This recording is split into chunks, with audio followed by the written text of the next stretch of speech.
और खेल के मैदान का रुख करेंगे। अब दूसरे T20 में जनूबी अफ्रीका ने पाकिस्तान को 6 विकेटों से शिकस्त देकर 4 मैचेस की सीरीज 1-1 से बराबर कर दी। जोहान्सबर्ग में होने वाले टाकरे में शाहीन तवक्कुआत के मुताबिक कारकर्दगी दिखाने में नाकाम रहे। खेल के तीनों शोबों में ग्रीन शर्ट्स ने मायूस कुन परफॉर्मेंस पेश की।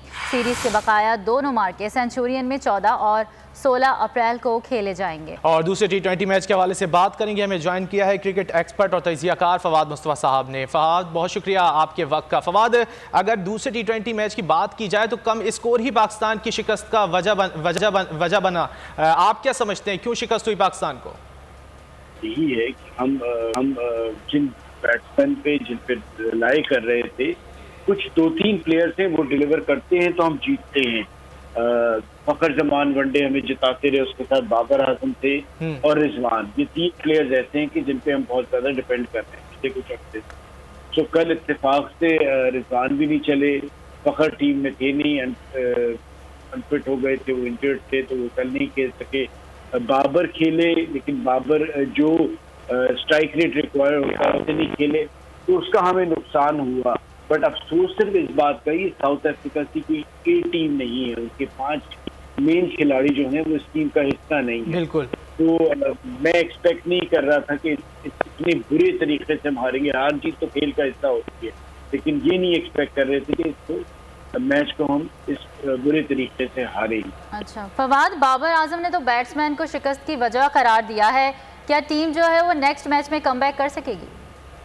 जी बिल्कुल, नेक्स्ट मैच में कमबैक करेगी और करना चाहिए। ये तो एक्सपेक्टेड ही नहीं था जितना बुरा हम खेले। लेकिन मेरा सिर्फ सवाल ये है कि हमें जो अपना एक माइंड सेट है उसको चेंज करना पड़ेगा। उसकी वजह ये है कि अब आप देख लें, साउथ अफ्रीका के प्लेयर्स भी आउट हो रहे थे, 2 प्लेयर्स एक साथ भी आउट हुए, लेकिन जो स्ट्राइक रेट चाहिए था, जो एवरेज चाहिए था, उसमें उन्होंने कमी नहीं आने दी। तो हमें ये जहन में रखना होगा कि अब आपने T20 क्रिकेट में जहां तक बैटिंग का ताल्लुक है, आपने 200 या 200 के करीब रन करने हैं, तभी आप जाके जीतने की पोजीशन पे खड़े हो सकते हैं। मिडिल ऑर्डर में भी नाकाम रहा और अब T20 में भी मिडिल ऑर्डर और लोअर मिडिल ऑर्डर जो हम ऑलराउंडर जिन्हें लेके गए वो उस तरह से परफॉर्म नहीं कर रहे, वो एक परेशान कुन बात है।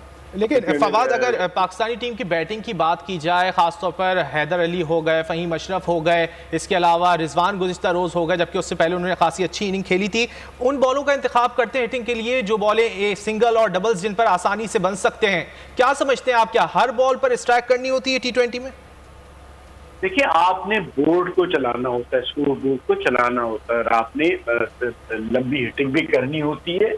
आप बाकी भी टीमों को देख लें ना, T20 जो हो रही है, तो सिंगल डबल से तो अकेले काम नहीं चलता। अब आपने बोर्ड को भी चलाना है, आपने 10 बॉलों पे 25 रन करने हैं, 15 बॉलों पे 30 रन करने हैं, ये वाली क्रिकेट है ये। तो इसमें आप देखें कि हमारे पास जो भी बैट्समैन है, हैदर आए थे, बड़ा अच्छा स्टार्ट लिया था, फ़हीम अशरफ बड़ा अच्छा बीच में खेलते रहे हैं, लेकिन उस तरह से उन्होंने, तो हमें कंसिस्टेंटली परफॉर्म करने वाले लड़के चाहिए होंगे और उन पे काम करना होगा, बिकॉज वर्ल्ड कप अब बिल्कुल करीब है और हम बेसिकली वर्ल्ड कप की तैयारी की सीरीज खेल रहे हैं। आपने हैदर अली का नाम लिया, क्या वजह है कि हैदर अली कंसिस्टेंसी के साथ परफॉर्म नहीं कर पा रहे, कहाँ गलती कर रहे हैं? देखिए, अब परफॉर्म ना कर पाने की तो 2 सवाल बनते हैं। क्या हैदर अली को जल्दी खिला दिया गया, उनमें इतनी पोटेंशियल नहीं थी? और अगर उनमें इतनी पोटेंशियल थी तो ऐसा क्या हो गया कि एक प्लेयर जो इतना अच्छा स्टार्ट लेता है T20 का, इंग्लैंड में जाके इतना अच्छा परफॉर्म करता है, नजर आ रहा होता है कि एक बड़ा ब्राइट फ्यूचर है, तो वो उसकी फॉर्म कहाँ चली गई? तो ये दोनों सवाल मैनेजमेंट से ही बनते हैं। इसके जवाब ये कुछ समझ में आने वाली बात नहीं है। प्लस मैं ये समझता हूँ कि हम थोड़ा थोड़ा जल्दी आगे आ रहे हैं और फिर चेंजेस भी बहुत ज्यादा हो रही, कंसिस्टेंटली नहीं खिला रहे। अगर एक प्लेयर पे आपने पूरा यकीन है तो उससे थोड़ा लंबा खिलाएं।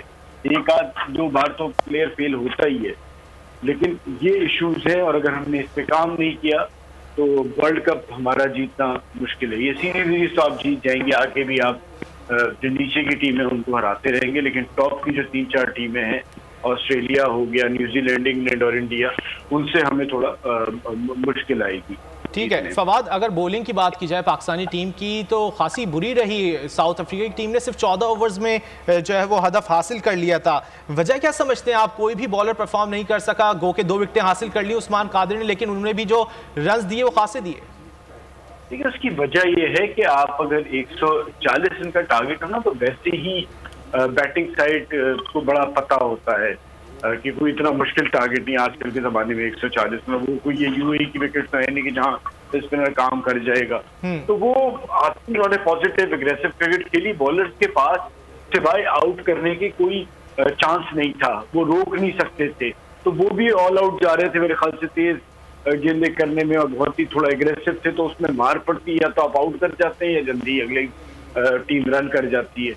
तो वो यही हुआ, लेकिन 140 इतना हम उन पे बात नहीं कर सकते। बैटिंग ने ही हमारे डिलीवर नहीं किया। हमें 200 के करीब रन करने हैं T20 जहां भी खेलनी है, उसके बगैर काम नहीं चलेगा। ठीक है, बैटिंग को ही परफॉर्म करना होगा और 200 से ज्यादा रन स्कोर करने की कोशिश करनी होगी। बहुत शुक्रिया फवाद मुस्तफा साहब, आपने वक्त निकाला। ए नूरे खुदा नूरे बसीरत की तलब है, रमजान का सदका तेरी रहमत की तलब है, मख्फी हैं इसी माह में रहमत के करीने, गर्दाब से निकले हुए बख्शिश के सफीने, गोया है तेरे इश्क में हम सब बराबर, मजलिस को तू गुलदस्ता फिरदौस बना दे, रिंदों को सनाए शहलौलाक पिला दे, तू शम्मे कलम को यदे बैज़ाई अता कर, बच्चों को तो इफ्तार में तस्नीम अता कर। रमजान मुबारक की खुसूसी नशरियात रमजान में बोल, सिर्फ बोल एंटरटेनमेंट पर। रमजान में बोल।